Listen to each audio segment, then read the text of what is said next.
Today I'm going to talk about a branch line that could have been part of the Jubilee line, and also part of the Metropolitan line, and also part of the Bakerloo line. What is it about this line and the London Underground? Today, we're talking about the Hayes branch. The Hayes branch is part of that whole mess of railways in southeast London, which is not an official technical term or anything. I just can't think of a better way to describe it. You had three 19th century railway companies duking it out for territory in the area, resulting in a tangle of tracks that often don't make much sense. Since about 1923, a lot of effort, not to mention a lot of money, has been put into trying to get some kind of order out of this chaos. The three main companies involved were the South Eastern Railway, the London Chatham and Dover Railway, and the London Brighton and South Coast Railway. In the case of the Hayes branch, we have the South Eastern Railway to thank, or possibly blame. This branch is also known as the Mid-Kent Line. The first part of it was opened in 1857 as the Mid-Kent Railway from Lewisham to what's now known as Beckenham Junction, where it connected with the South Eastern Railway's North Kent Line.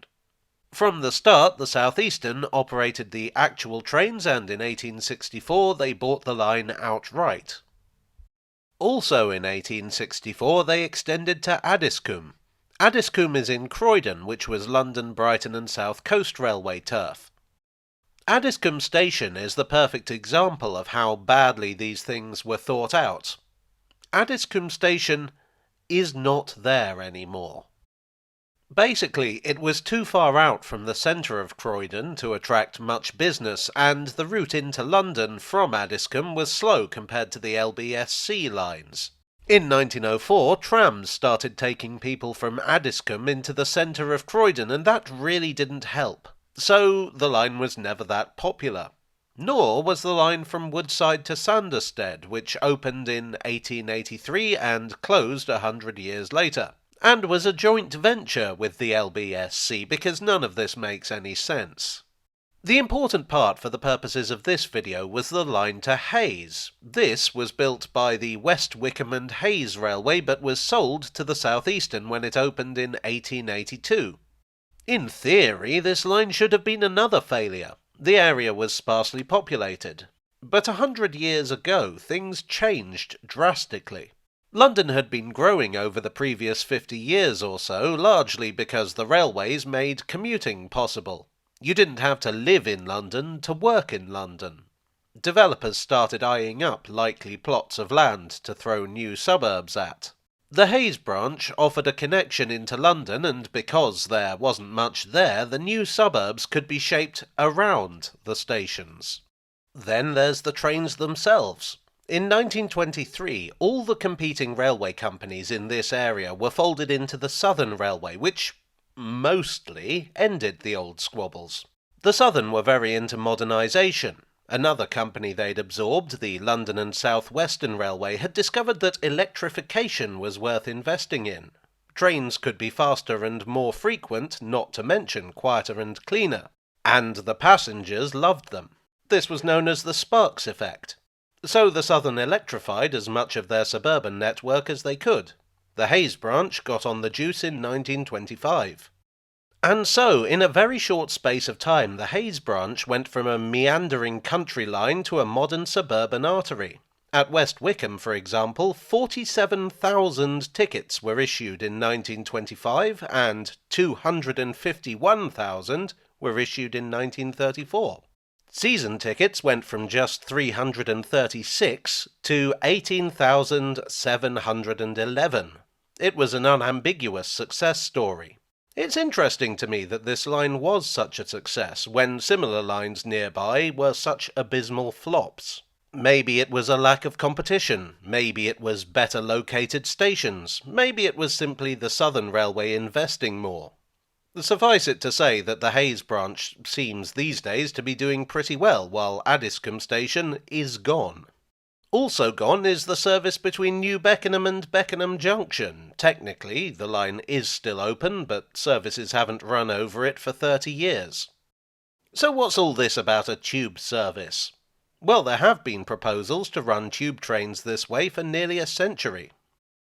The first one was made in 1926 by the Metropolitan Line, or as it was back then, the Metropolitan Railway.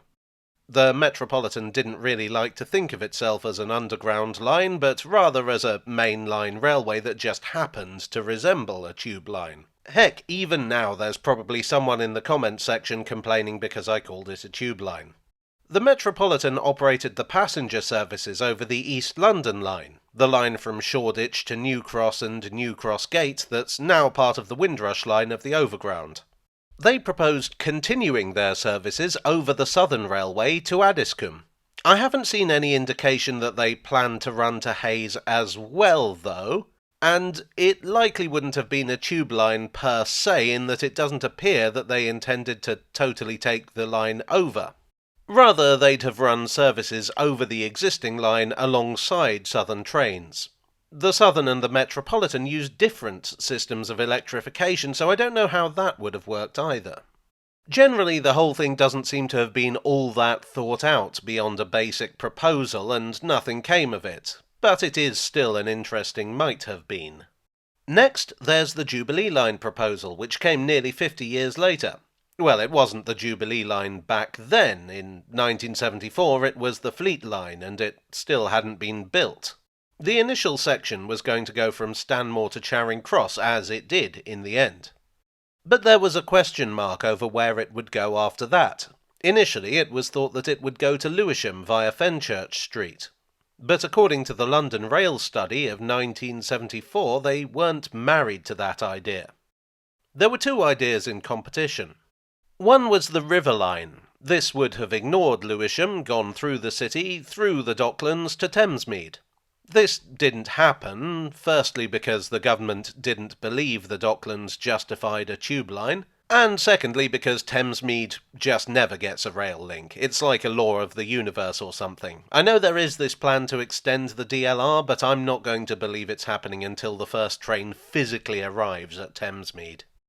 Anyway, the other plan would have gone Charing Cross to Fenchurch Street, then south to Surrey Docks, where it would have taken over the southern part of the East London line. It would have continued on from New Cross to Lewisham. From there, the next phase would have taken over the line to Hayes and Addiscombe. This would have been an outright takeover with no shared track.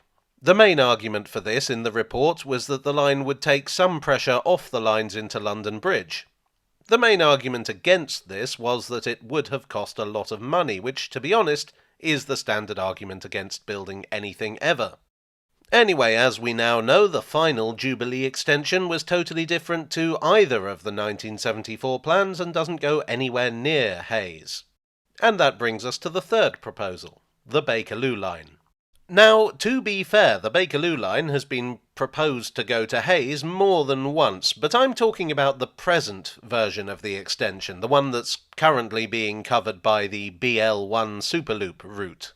A rare example of a rail pre-placement bus. The plan is that this extension will run from Elephant and Castle to Lewisham via Old Kent Road, and from there it will take over the lines to Hayes and, this is quite interesting, to Beckenham Junction. There's an earlier version of the plan that would continue on from Beckenham to Bromley, but as far as I can tell that's no longer in the plans. The Bakerloo extension is taking an awfully long time, and it's even been suggested that by the time construction begins in earnest, it may be practical to build the Hayes and Beckenham section along with it. There is, I understand, a bigger question mark over this than there is over the Elephant to Lewisham section. As with the Fleet Line proposal, the thinking is that it would take some pressure off the London Bridge lines. On the other hand, Bromley Borough Council are apparently opposed to it on the grounds that it would result in them losing their service into London Bridge, which is a pretty good service, I have to admit. It would also connect New Beckenham and Beckenham Junction again, which pleases me because it was really annoying to have to walk it while I was filming this video. Beckenham Junction would give a connection to the trams, as well as a number of national rail routes.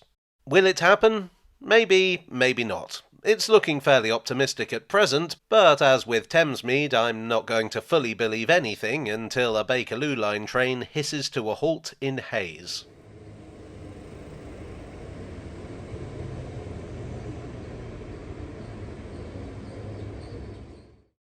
Well, I do hope you enjoyed today's video. If you did, please do leave a like and consider subscribing for more. Today's sources, apart from the London Rail Report and various TfL online resources, were The Jubilee Line by Mike Horn, the Bakerloo Line, also by Mike Horn, London Bridge to Addiscombe by Vic Mitchell and Keith Smith, and Railways of Beckenham by Andrew Hajduki, which I may well be mispronouncing. Apologies for that, if so. I would like to thank my donors on Ko-fi, on Patreon, and here on YouTube for your generous support. You are the freed space to my London Bridge line. And I will see you all again very soon. Cheerio.